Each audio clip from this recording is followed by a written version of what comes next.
Take it from me now. I think it's take it from my hands. Oh. Jesus, take the wheel. Take it from my hands. Hey everyone! Hey! Hello. Buddy! Today we're talking about little dog training. I saw something on one of our YouTube comments. Someone had commented they wanted to know more. One person asked, so we're doing it. There you go. That's all it takes. That's all it takes. And plus, I could talk about training little dogs all day. You don't have to ask me twice, you know? Sometimes you don't have to ask me at all. I'll just talk about it. I wore my Jesus holding a Chihuahua shirt in honor of talking about it today. Yeah, in honor of this topic. Snoop is here with us in spirit, my Chihuahua, as well as your many little dogs. All I have to contribute is some puppies on my mug. You know, I think that counts. That definitely counts. All right, so who wants to start us off? Where are we?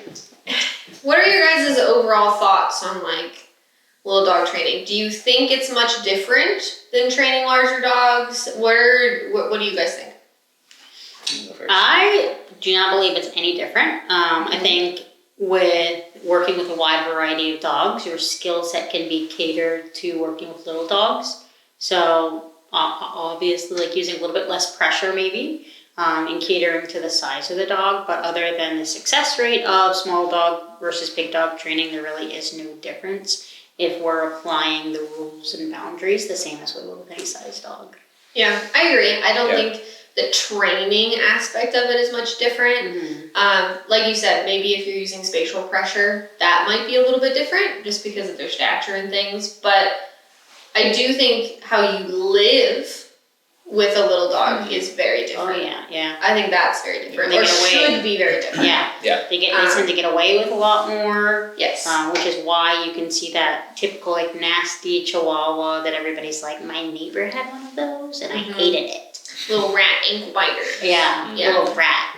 Yeah, so that's where I see the big difference is in the lifestyle and how you live with the dog. And I think it's very unintentional. I don't think people set out to live a completely different lifestyle with a little dog. But a lot of the things that I found that are just inevitable due to a dog being large that helps create a good relationship.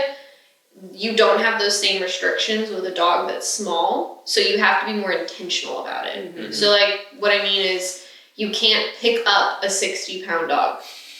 Yes. You can pick up a 10-pound dog or even a 20-pound dog. So instead of picking the dog up to either solve a myriad of your problems or whatever, you have to think of other solutions when you have a large dog, which in turn is much more productive for the dog and your relationship. Whereas with a little dog, you can just kind of default into if they're not listening, if they're doing something they shouldn't, if they aren't capable of doing something, they're scared of something, our default is just, boop, we just pick them up.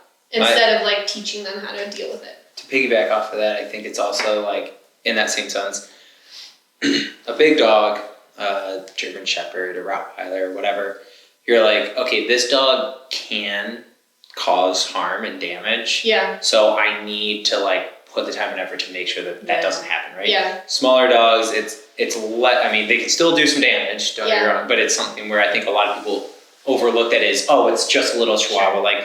The worst he's going to do is bite your ankle. Yeah. You know what I mean? Yeah. He's not going to rip your foot off. But it's still to the same degree of intensity. It is just a smaller dog. You know? So it's something where you do have to commit, I think, a little bit more. So kind of what you guys are saying, sometimes a little bit harder for some people, I think, to commit to keeping the same consistency as a larger breed. It's easier to physically control the dog and physically remove it from situations in which it's going berserk. I was the worst example of that with Nelson.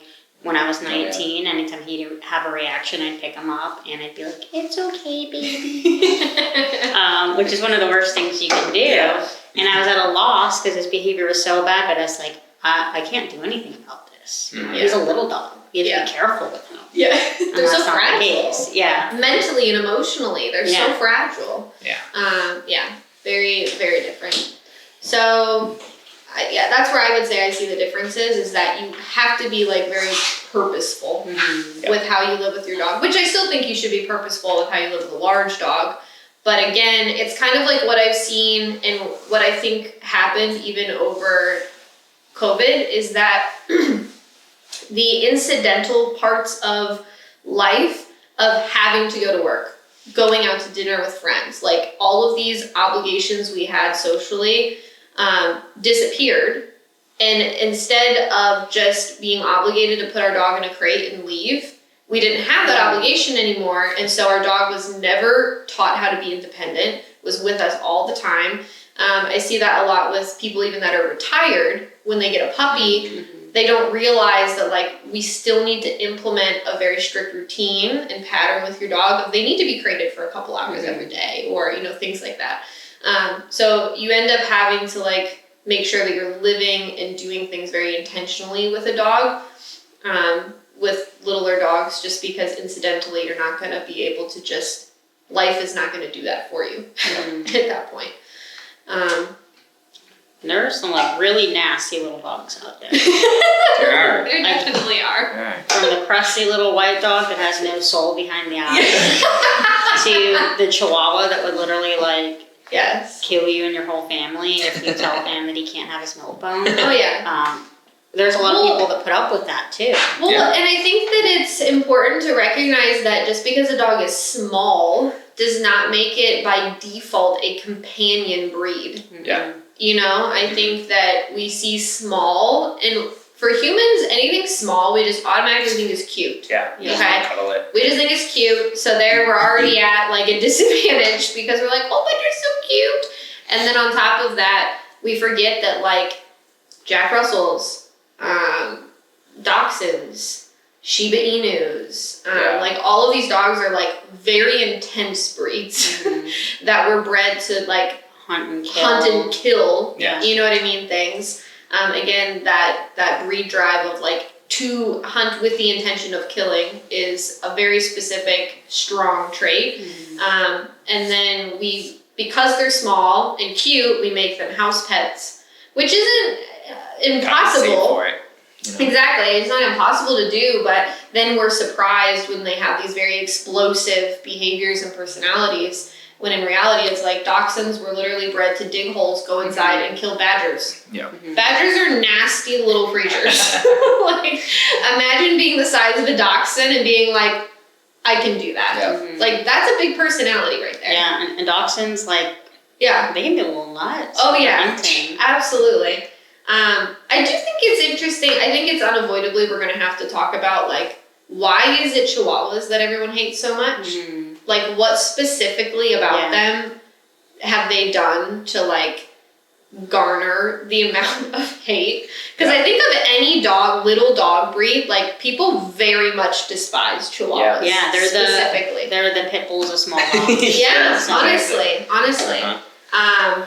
And like, it's interesting to me because I even just was scrolling through TikTok, doom scrolling, as we all do these days at times. And there was like a grooming video of a Chihuahua, and they were like, "Here's your typical Chihuahua, nippy." And I'm like, "Is it though? Like, I don't know. have to be. It doesn't have to be. Yeah, it doesn't have to be." What do you think happens that makes Chihuahuas into the stereotype? I think they're just so common, and it's so easy that because they're one of the smallest dog breeds. So of Aren't course, they technically the smallest? Yeah, they're Yeah, the smallest dog breed. So people tend to baby them, and then we baby something, and we pick it up, and we no longer give that being autonomy over their body. They can't do things by themselves. They don't know how to handle the world around them. They can resort to being quote unquote aggressive or show aggressive behaviors because they, just like any dog, and they know it makes people go away. Yeah. Well, and what's fascinating is I do think now I'm having this realization in real time, but Chihuahuas are one of the breeds that you regularly see that they bite their own owners. Yeah. Because they're right here. Yeah, well, and because like I think that because they're so small, this is kind of piggyback off what you said, the autonomy over like themselves, that us as the owners, because we're so like, pick them up, do this, we're just pestering them all the time. Yeah. Like imagine if like every day you wanted to go do something and then you're just literally lifted off the ground. Yeah. And just completely, and held and completely like removed any sense of the ability to like control yourself or your own body, or given the ability to be taught those things. Like I would start to despise and resent my owner probably at that point. Yeah. And think that every time you're going to pick me up, you're going to force me to do something that I'm not comfortable with doing. Mm-hmm.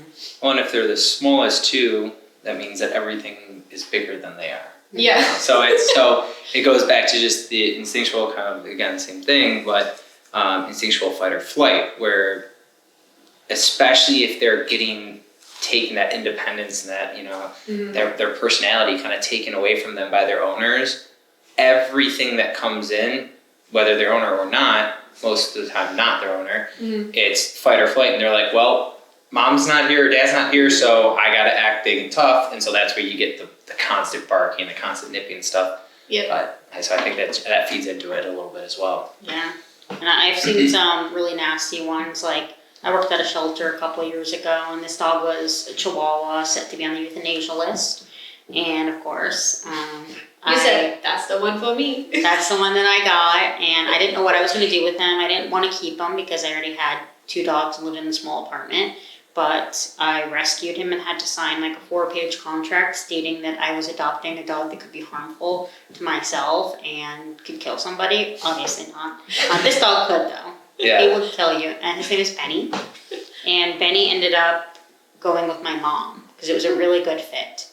She came and I said, don't look at him, don't talk to him, don't touch him, don't breathe near him, don't speak. And she did all of those things. And he got on her lap and he was like, I like this person. But he could be very dangerous. Yeah. And just because he was small and little doesn't mean that his bite didn't hurt any less. It could be less fatal or less damaging, but it's still a bite is a bite. Yeah. Well, and their intention behind the bite is very important to note too. Like there's plenty of large dogs that bite and potentially cause damage, but their intention in that moment could have been not even to do a lot of harm. It's just that their size and their capability when they were behaving that way impacted far more. Whereas like with little dogs, like their intention could be to try to kill you. You know what I mean? Just because they couldn't, because their size restricts that, doesn't make their intention any different. So I think it's important too to note like the intention behind why a dog is biting or acting aggressive or things like that. It's definitely easier to like laugh it off and ignore it too, and not take it seriously because they can't do the damage that a shepherd could or a Doberman could or a pit bull could. It's just not going to happen. Yeah. So people tend to just like sweep it under the rug. It's all about like managing and accepting. Yeah. Yeah. Because they're not forced to be in a position to train their dog. Yeah. Right. I truly think it's insulting to a little dog to not believe that they're capable of learning, that they're capable of behaving differently, and that they're capable of handling pressure when it comes to like corrections and boundaries. Yeah. Like it's insulting. Like I feel like it is. They have like the exact same capability as any other dog breed. I found most of the small dogs I've worked with have a higher tolerance than the big dogs that I work with. You know, like they're tougher. Yeah, they're tougher than some big mastiffs and shepherds that we have. You know, they're very smart. Chihuahuas particularly are actually a very smart, intelligent breed. Very smart. Very, very smart. The ratio, I was going to say, the ratio of the size of their body to their brain is the largest in Chihuahuas. You guys have done your research. It's like you guys both have Chihuahuas. I know. It's like you both love Chihuahuas. I would never own a Chihuahua though because I just think they're like little rat dogs. So not my taste. Yeah. Oh my god. Guys, you have 3 of them now. I'll be that old lady that's got a pack of like Mhm. 10 chihuahuas in her It's house. the Chihuahua. Hey, you guys are gonna impeccably change Yeah. the view of Chihuahuas just based on Single-handedly. based on And you they, guys' you dogs. know, I didn't choose the Chihuahuas. They truly The chose Chihuahua you. life chose chose me. you. That's yeah. it. I chose mine. Mhm. I deliberately got into that. But I did grow up, so my grandma had a Chihuahua. She was a Chihuahua lady, and hers were mean as hell. Mhm. Mean little Chihuahuas. Mhm. I remember I had to walk backwards around her house because if you turned your back on the Chihuahua, your Achilles was done for. Done for. So I was like scooting around her house, walking backwards, looking at him the whole time, and he was just staring at you. An ankle biter then. Yeah. Oh yeah, for sure, Mhm. for sure. So I've seen my fair share of the mean ones. I Yeah. know they exist, and it's alarming, but they don't have to be that way. Mm-mm. They So don't. I guess to go off of that, then what are the biggest things that you guys think to change? You know, in terms of training a small dog, not even necessarily just a Chihuahua, but like. I guess the biggest things that people are saying, well, that just won't work. So, like, Sure.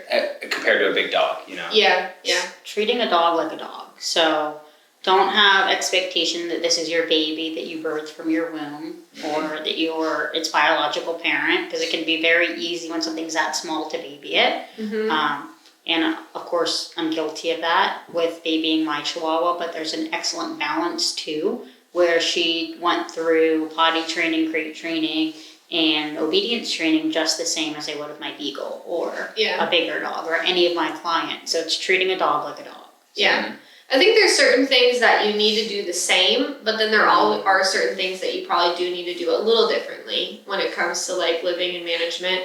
Like socially, I think you need to be a lot more careful with a little dog Exactly. than with a Yeah. bigger dog, with both people and animals. And I think that with training, you should typically do pretty much most things the same. Little dogs can be potty trained. Mhm. Let me just say that. Yeah. I think dachshunds have a big reputation Yeah. for not being able to be potty trained. Yeah.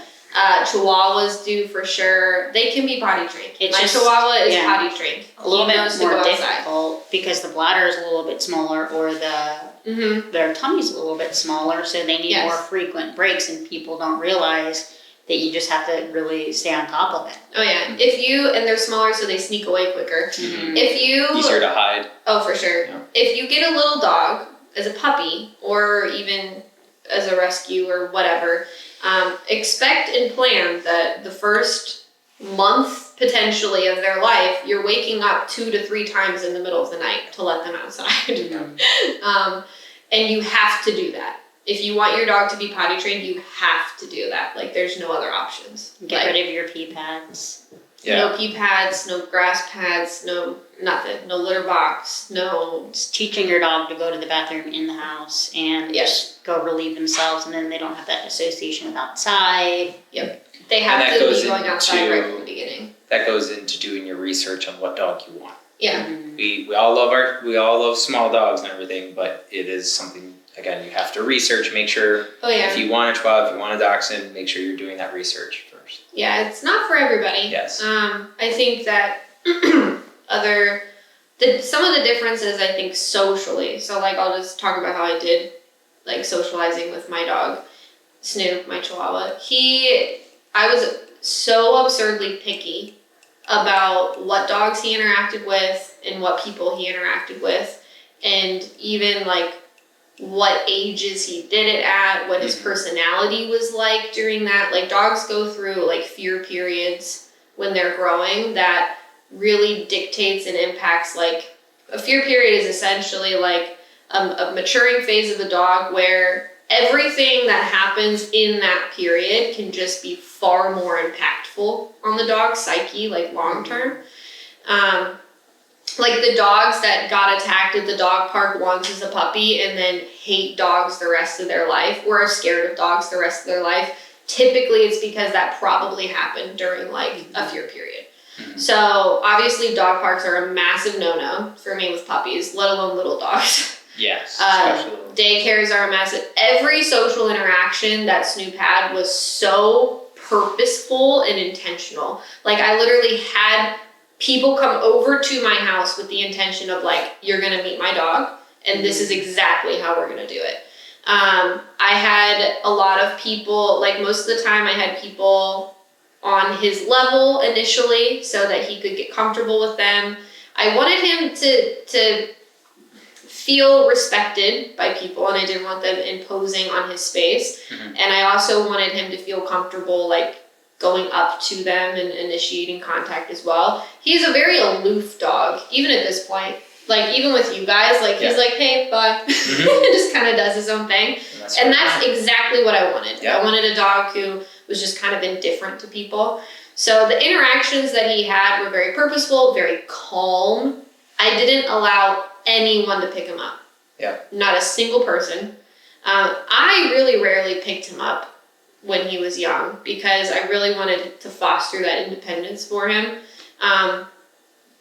With kids, he didn't meet kids other than my own stepson. He did not meet kids until he was probably like a year old.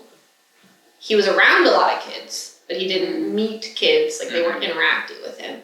And when he did, it was like very select children that were very well behaved, very mature, listened to directions very well, and did exactly what I wanted them to do when they were interacting with him. So that's kind of how I went about it with people. With dogs, he was initially so even with my own personal dogs, 2 of them are very tolerant socially. One has since passed, but at the time, 2 of them were very tolerant socially. One was a little bit more playful and interested, Barney, and I let him kind of interact with Barney first, I would say. And there's some really cute videos of them together. And then Cash was my next one that Cash didn't even acknowledge Snoop's existence until he was like 10 months old. But Cash was really good for Snoop because Cash is very good at setting boundaries with dogs and communicating well, but he's very tolerant and he doesn't overdo it. And then Lumos was my last one that I allowed Snoop to interact with just because he's a lot more intense, very high energy, kind of over the top. And they're very good buddies now. And outside of my own family, and all of that to say, like, I mean that, like, even though they were living in the same house, even the dog-to-dog interactions between him and the other dogs were very intentional. They weren't just hanging out around each other all day in the house. Outside of that, he was typically with a lot of puppies when he was a puppy. I wanted to build his confidence socially with other dogs with the right balance of being put with some adult dogs that would also like set boundaries and teach him how to be corrected and to respect that. And then with large dogs, okay, so I do think it's important that little dogs socialize with large dogs. But you just have to be so careful which large dogs you're putting with them. Strictly for the fact that like their size can be so dangerous to little dogs, even again if they're not intending to be dangerous. Well, because some small dogs think that they're the size of a Great Dane or something. So they try to push those buttons, and they can learn very quickly and dangerously that they are in fact not as big as they think they are. Even if the large dog is being playful, they can just playfully hurt the little dog, and then you have a big issue. So the large dogs that he socialized with outside of my own dogs were very low energy, very just nonchalant, hey, whatever, like that type of thing, because I wanted him to feel confident being around very big things. And so I didn't want him to have a bad experience when he was little with that kind of stuff, because it's far more impactful then. What do you think, Bridget? How'd you go about with your dogs with the socializing? Because they're all relatively smaller too, so you have kind of a whole different scenario. Yeah, socialization is something that was really hard for me with my little dogs, particularly after one of my dogs was nearly mauled to death. By a dog, which is really, really hard. And after that experience, I was just really careful about socialization with Pip, especially. Bringing her in, trying to be really mindful about who she was socializing with, the size of the dogs, the temperament of the dogs, and helping her build her confidence in that way. But it wasn't something that I was super gung-ho or comfortable with, socializing her with big dogs. Yeah, I know that was like a big hurdle for you. We talked a lot about it because you were just very hesitant, and so it was a lot of like weighing the pros and cons. And that's what's so scary with little dogs is like you have to risk it a little bit. You know what I mean? It's like you have to, for them to be able to like flourish and live their best life, there is a little bit of risk. I think that's one of like the most important things that we've talked about. I think that's like huge. Is like, because I don't have a small dog, so I never really thought about it like that. Where it's like, yeah, you definitely have owners that are nervous for whatever reason. You know, obviously you have more of a traumatic reason, but for whatever reason that they're just like nervous or scared, which rightfully so. Oh, yeah. And it is something that it's, if done right, like you were saying, with taking your time to do it and everything, it can be successful for not only the dog but yourself as well. Building that confidence in yourself is something that you're, now that you've been able to hopefully get a little bit more confidence with seeing Pip interact with Snoop and a bunch of those smaller dogs here, where it's, you can kind of take it at your pace, but have now started to see the success in Pip as well, where it hopefully is good for her as well. The mistakes that I made with that when I had her here a little bit ago, and I was really discouraged because she was so terrified of all the bigger dogs that are around her, and I was like, man, like I really sheltered this dog and kind of stumped her growth around bigger dogs. Like when she was outside with Lumos, and Lumos like took a step toward her, and she was like, and she screamed and ran away, and I was like, I fucked up. So I've been trying to get her around bigger dogs that I trust, my friends' dogs, but I want to make sure anybody she socializes with is considered a social dog themselves. If the large dog is a breed that tends to have high prey drive, you just have to be really careful. Yeah. Because prey drive in dogs, I mean, with a tiny dog, it can switch so fast from like, oh, this is a dog to like, that's prey. And it's not even that the dog, again, is doing something that's malicious or even in a dog aggressive manner. It's just prey drive. Prey drive is very strong. And and the little dogs can really trigger that. But yeah, I mean, it's very hard to like go out into the world a lot of times with little dogs because it's scary. Like I think about it every time I go for a walk around my neighborhood and I pass certain houses with certain dogs. I'm like, and you have to like calm yourself down because it's like you don't want your dog to be stressed every time they go on a walk because you're stressed, like. And I just look down at Snoop and he's just not caring the world, just doing his thing. And I'm like, meanwhile, I'm like having these terrible intrusive thoughts of like this dog rushing out and just grabbing him. For people that have never owned a little dog, imagine you're walking your normal sized dog and in every house there's a dog 100 times bigger that could jump out at any moment there's and a bear pick in them every up house. and just shake them. Like it's alarming to a lot think of about. videos, like for my TikTok algorithm is all small dogs getting attacked. I'm like, that is unhealthy. Thanks, TikTok. And Justin was like, you have to delete TikTok. You have to change your algorithm. And I just like watch hours of this content and be like, gosh. I ain't leaving that is now. unhealthy, Bridget. You need to stop watching that So stuff. we got a coyote vest, which is a way that I can make myself feel better, like similar to people using a muzzle for safety reasons. I use a coyote vest, which is a vest with spikes on it. It's a bite-proof vest. And I attach Pip to it, and she looks like a whole punk rock pro. She does. She does. And that gives me the peace of mind to be able to walk through my neighborhood without feeling like I need to pick her up and carry her. And having a pet corrector and a pepper spray on me. And just feeling like you're prepared to go into situations no matter what size of dog you own. Oh yeah, absolutely. And I think too that something important to keep in mind is that if you own a little dog, sometimes, I mean, not all of them, but sometimes there are small dog owners that really don't consider the risks that their dog could encounter. Not at all. They just let their dog antagonize and instigate things with, because there's plenty of times where a little dog has started a fight and then they die.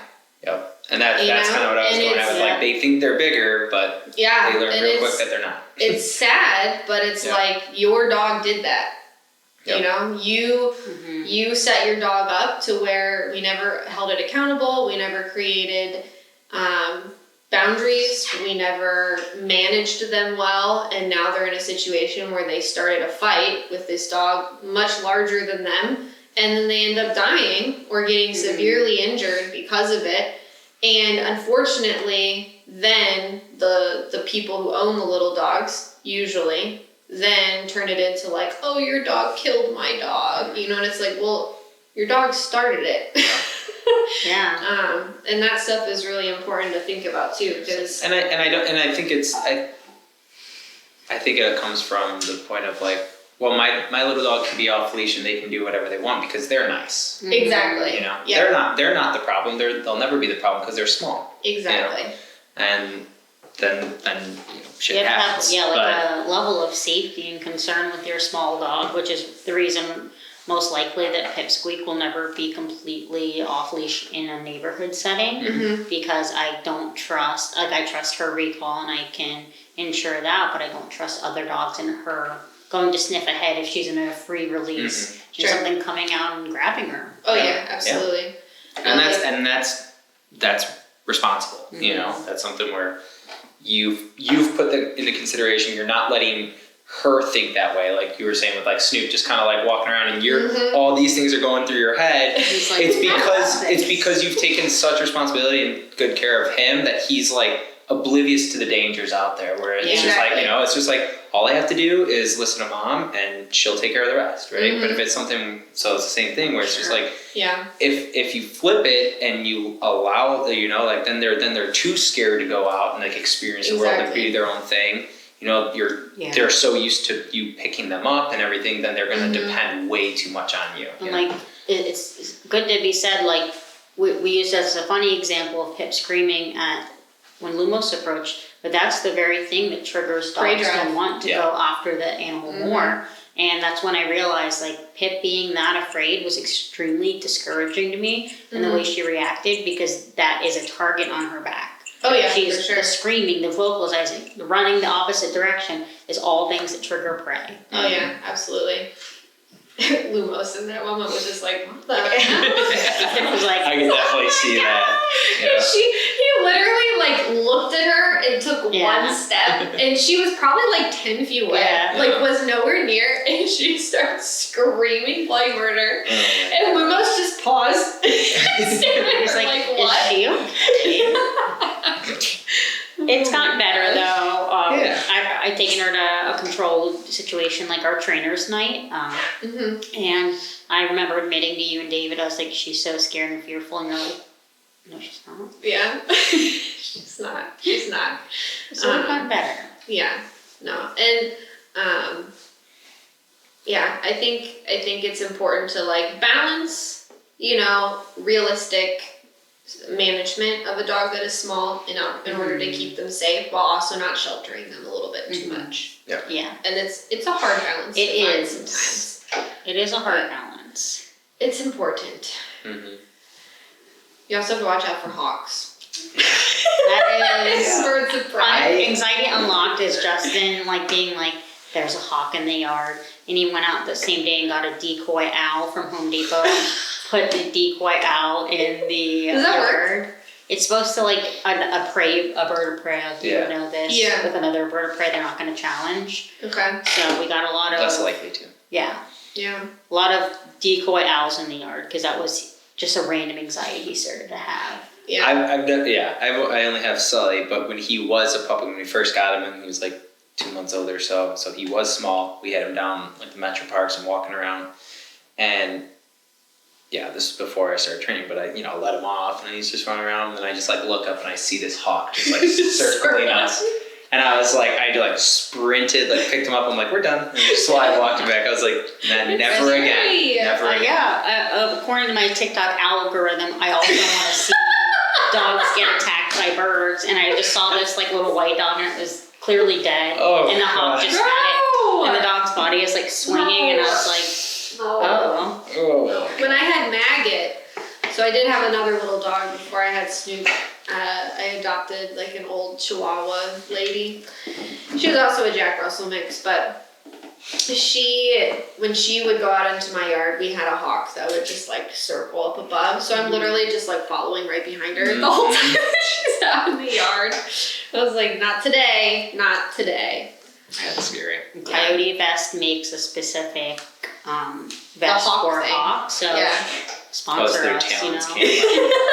Yeah, it's like those ones that have the like plastic things on them. Yeah, they look like weed whacker, like little pieces. Or eyes. They have ones that have the eyes, so the predator is looking down and there's a pair of eyes at it. Yeah. And dogs just look so stupid in the Coyote Vest. They really do. Except for, but they're alive. Yeah. And on the ground. I guess Maggot is also a good example of like people coddling like little dogs, because when I got her, they were like, she doesn't eat regular kibble. She can only eat this type of stuff because she's super picky, and she was the typical like yappy little dog. She was pretty friendly for the most part, but like she was scared of a lot of things, yappy all the time, resource guarded a little bit. And when I got her, like, just fed her normal kibble, and she was a little overweight, so she lost some weight. She didn't eat for like 2.5 days because she, was like, I'm refusing until you give me something better. And then finally, when she like started eating, she was like, this kibble is the best fucking thing I've ever had in my life. Like she was so into it. And then I think she tried to resource guard one time. I corrected her for it. She was like, holy shit. Literally never did it again. Barking, corrected her one time, never did it again. Got her to where she was like fully trained, able to be off leash. She went into like the rivers with my dogs. We went on hikes. Like, she just lived her best life. And I'm like, how much more of her life could have been like this? If it wasn't coddled. Yeah, if it wasn't coddled like that, And to think that like they almost like, I almost wasn't even able to adopt her because of how I trained. Like, the rescue was familiar with me. Yeah, they wouldn't even let me. My friend had to adopt her and then give her to me. Because they wouldn't let me adopt the dog. Wild. But, yeah. So I think that we limit our little dog's abilities a lot, unfortunately. And people can be a little bit more hesitant to correct their dogs with the e-collar, prong, or pet corrector because they feel bad that they're picking on a little creature. Yeah. And it's just the opposite, that if, what we spoke about last week, if I can pinpoint my dog's bad behavior and what I don't want to see, then I can cultivate all the positive things I do want to see and have live a life with my dog. I can go on hikes without feeling the resentment, like, oh, I can't do this and that because my dog won't allow it. Well, that was like, as a good example, so Snoop, as he got older, he started to develop like his little like cage rage stuff, or like when he's behind fences or something with unfamiliar dogs, he tries to act on like big. Yes, he does. And when I started noticing that, I was like, oh, we gotta get that under control real quick. And I either don't put him in situations where I'm not able to hold him accountable for that, since I know it's something he's still struggling with. So I'll either just crate him like up in the office or something, or when he is in those situations, I very much correct him on a high level if he does it. And it drastically improved over time. Because in my head, I'm like, the last thing I need is for him to pick a fight with the wrong dog through the fence. And I had a client that their neighbor's dog used to pester their Shiba Inu all the time through the fence. And this Shiba Inu grabbed the dog, ripped it through the fence, and killed it. Jesus. Shiba Inus are intense. They are. Yeah. Don't underestimate a Shiba Inu. They're another like cute looking dog, but they are very sneaky. They are, very intense dogs. And while yes, the Shiba Inu also has some issues that could have been addressed and worked on in that situation, the other dog is not entirely innocent either. It takes two to tango sometimes. So like, I know that while I I would very much have an issue if my neighbor's dog ever did that. I also don't ever want to put my dog in a position where he could instigate that type of behavior either, you know? Yeah, and he's feeding into it or an active part of it when we could say, like, I'm going to give you a pretty harsh correction for this behavior so I can potentially save your life. Exactly, and keep you safe. Be the better dog. Yeah, for sure. Because I do have a neighbor, so my fencing, there's like these small little gaps underneath the fence, and Snoop finally realized that like he could slip under there if he wanted to. I was waiting for the day when he would finally figure that out. I've since put fencing up in front of it just to cover my bases, but the one day he slipped under, and in the neighbor's yard, they do have 2 dogs. They're relatively harmless.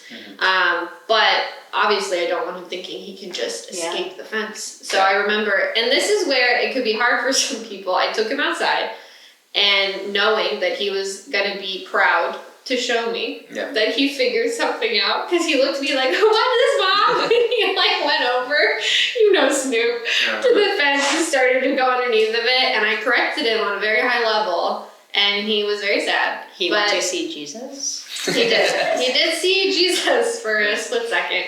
They had a good talk about going under the fence, and he has not tried it again.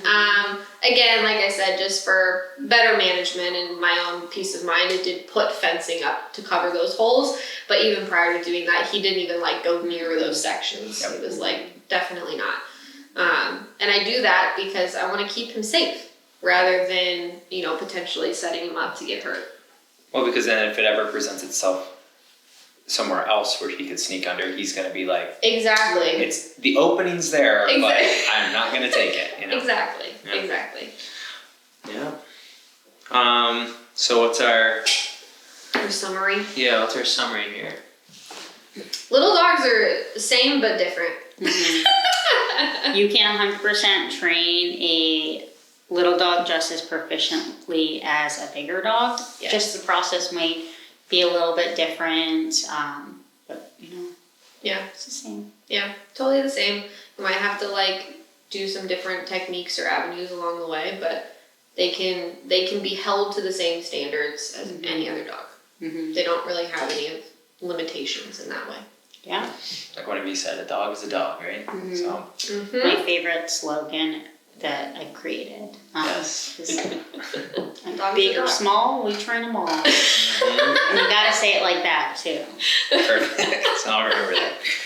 Yeah. Next time somebody's like, "Do you train small dogs?" Wait, that's the response. Yes. Big or small, we train them all. Yeah. Well, cool. Yeah. And remember, if you have any questions, always just reach out. Yes. Smash that like button. And we will see you next time. Leave more comments of things you want us to talk about. Absolutely. It only takes one. Yeah, it only takes one, We'll talk about most things. And go train your little dogs. Bye, guys.